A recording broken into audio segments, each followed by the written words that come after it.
Example number 27 है guys, ये भी इलेक्ट्रिक फील्ड और फोर्स के बीच में रिलेशन के ऊपर बेस्ड एक एग्जाम्पल है। अच्छा एग्जाम्पल है, ध्यान से समझोगे तो बहुत कुछ सीखने के लिए मिल जाएगा। और नाइथ लाली और लापरवाही करोगे तो आप अच्छे खासे क्वेश्चन को खराब कर दोगे।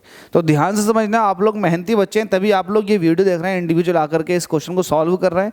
आप लोग सच में ये चाह रहे हैं कि आपकी परसेंटेज बढ़िया हो जाए और आपकी फिजिक्स भी अच्छी हो जाए, तो क्यों ना ध्यान से इस क्वेश्चन को समझो।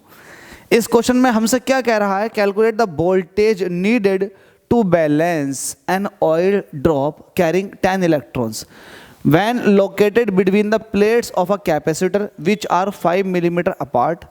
The mass of oil drop is इतने, take g is equal to 10 meter per second square. इसका मतलब क्या हुआ, इसका मतलब ये है कि आपके पास कैपेसिटर है, उसकी 2 प्लेटें हैं, उसके बीच में एक ऑयल ड्रॉप है जिसके पास 10 इलेक्ट्रॉन है। इट मीन्स उसके पास निगेटिव चार्ज है।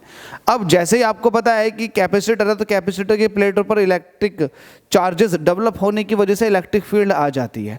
तो अब सवाल ये है कि इलेक्ट्रिक फील्ड आ चुकी है, इलेक्ट्रिक फील्ड जो है उस ऑयल ड्रॉप पर एक फोर्स लगाएगी। तो सवाल ये है कि ऑयल ड्रॉप पर जो फोर्स लग रहा है ना, वो फोर्स लगने के लिए कितना वोल्टेज लगाना होगा अगर हमें ऑयल ड्रॉप को बैलेंस करना हो कैपेसिटर के प्लेटों के बीच में। बैलेंस करने का मतलब ये है एक तरह से लटकाना, उसको हैंग करना। आपके पास ऑयल ड्रॉप है, उसको रोकना बीच में कैपेसिटर के, तो आपको पोटेंशियल डिफरेंस लगाना पड़ेगा कैपेसिटर की दोनों प्लेटों के बीच में, जिसकी वजह से इलेक्ट्रिक फील्ड स्टैब्लिश हो जाएगी। अब इलेक्ट्रिक फील्ड चार्ज पार्टिकल पर इलेक्ट्रिक फोर्स लगाती है, तो हमें यही करना है कि इलेक्ट्रिक फोर्स को बैलेंस कर देना ग्रेविटेशनल फोर्स है, उसके खुद के वेट्स है। वेट किसका, ऑयल ड्रॉप का। तो इसका डायग्राम बनाते हैं, कुछ इस तरह से आएगा कि लेट अस सपोज कि आपके पास ये कैपेसिटर है, ये कैपेसिटर की प्लेट्स है, इस पर आपने पॉजिटिव चार्ज दे दिया और इस पर बाय इंडक्शन निगेटिव चार्ज आ जाएगा। अब लेट अस सपोज कि ये ऑयल ड्रॉप है, ये है ऑयल ड्रॉप। अब ऑयल ड्रॉप पर निगेटिव चार्ज है क्योंकि इसके पास 10 इलेक्ट्रॉन है। जब निगेटिव चार्ज है तो निगेटिव चार्ज, आपको पता है कि इलेक्ट्रिक फील्ड पॉजिटिव से निगेटिव की तरफ को लगती है, तो इलेक्ट्रिक फील्ड कुछ इस तरह से लग रही होगी। लेकिन निगेटिव चार्ज पर जो फोर्स लगती है इलेक्ट्रिक फील्ड में वो अपोजिट डायरेक्शन में लगती है। इट मीन्स इलेक्ट्रोस्टैटिक फोर्स जो होगी वो कुछ ऊपर की तरफ को होगी। लेकिन अगर वहीं इसके वेट की बात करें कि ऑयल ड्रॉप का अपना खुद का मास है, तो इसका एक ग्रेविटेशनल फोर्स होगा जिसकी वैल्यू mg होगी। तो आपको ये क्लियर हो गया है कि इलेक्ट्रिक फील्ड की वजह से इलेक्ट्रोस्टैटिक फोर्स एक्सपीरियंस कर रही होगी ऑयल ड्रॉप, और वो इलेक्ट्रोस्टैटिक फोर्स बैलेंसिंग के लिए इक्वल होना चाहिए ग्रेविटेशनल फोर्स के, इसको रोकने के लिए। अदरवाइज अगर कोई एक फोर्स भी ज़्यादा हुआ तो उस तरफ को मूवमेंट आ जाएगा ऑयल ड्रॉप का, लेकिन हमें मूवमेंट नहीं चाहिए, हमें ऑयल ड्रॉप को बैलेंस करना है प्लेटों के बीच में। तो हम यही कहेंगे फॉर बैलेंस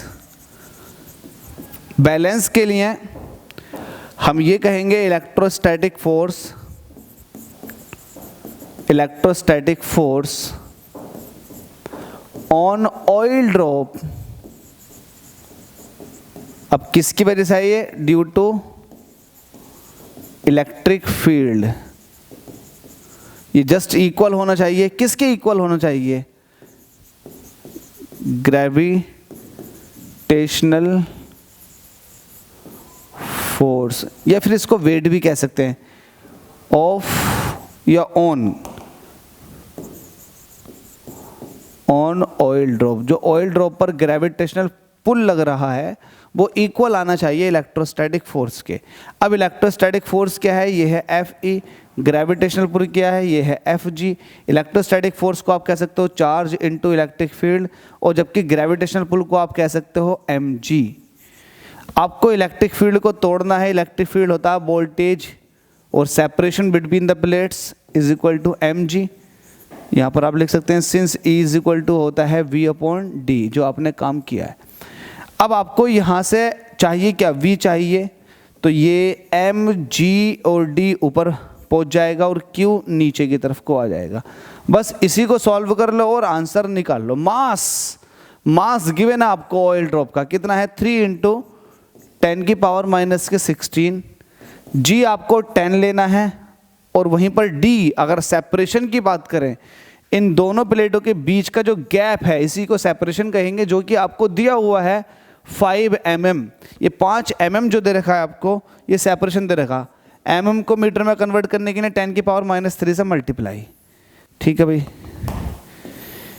इसके बाद Q क्या है? चार्ज। अब चार्ज यहाँ डायरेक्ट नहीं दे रखा, ये कह रखा है कि 10 इलेक्ट्रॉन है, तो आपको पता है नंबर ऑफ इलेक्ट्रॉन n अगर है तो चार्ज जो होता है वो होता है Q = Ne।